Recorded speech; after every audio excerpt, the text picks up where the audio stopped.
Hello, everybody. Welcome to Taking Care of Business. So, today is Tuesday, the 18th of November, and today I'm going to be talking about Michael Burry and his decision to close Cyan Asset Management. I read an article about this over the weekend in the FT, and two quotes from Michael that stuck out to me were I'm happy in my own head, and if you're going to be a great investor, you have to fit the style to who you are.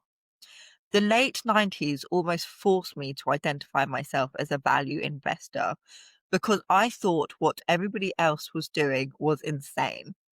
Now, those two quotes stuck out to me because it just comes across that he is massively content and thinks independently and does not blindly follow the crowd, which I quite like.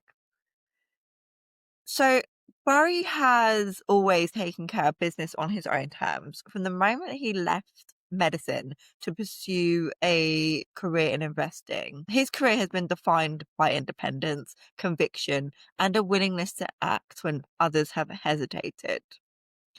And today, that mindset is evident in his decision to close Cyan Asset Management.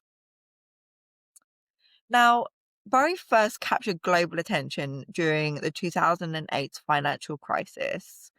While the world was chasing the housing market euphoria, he saw the cracks framing and placed bold bets against subprime mortgage bonds. Those trades didn't just make him millions, they made him a symbol of contrarian courage.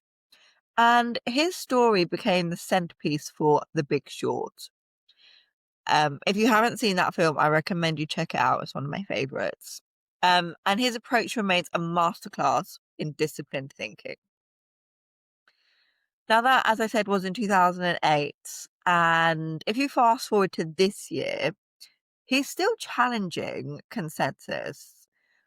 He took positions against Palantir and Nvidia, questioning valuations in the midst of the AI-driven market frenzy. Headlines focused on his Palantir puts, $912 million on paper, but the real cost was 9.2.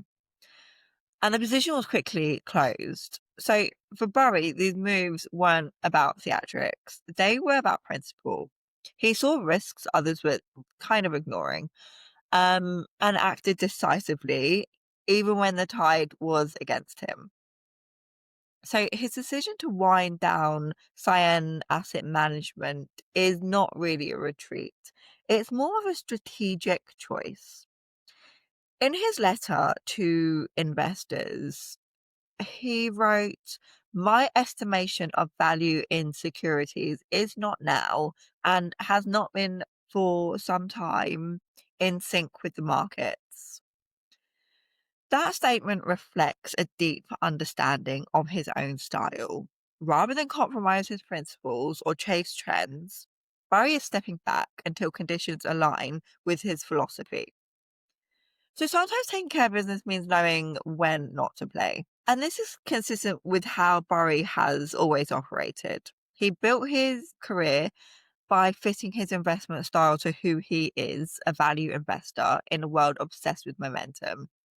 He named his first fund after a fantasy novel, embraced solitude, and cultivated a reputation for thinking differently.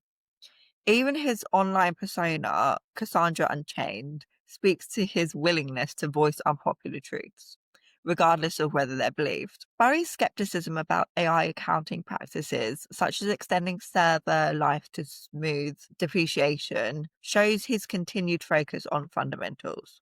So while others chase hype, he questions sustainability. And that mindset defines his success and continues to guide his decisions.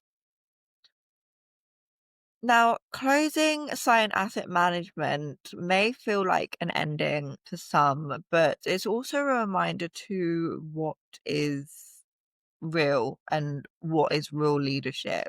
Taking care of business isn't just about making bold moves. Even though some may say closing your asset management firm is a bold move, it's more This decision is more about staying true to your principles, protecting investors, and knowing when to walk away.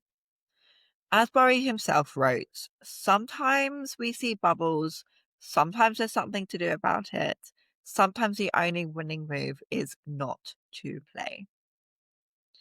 For Michael Burry, taking care of business means playing the long game, even if that means stepping off of the field for now. And that's it for Taking Care of Business for today, and I will see you back again here next time.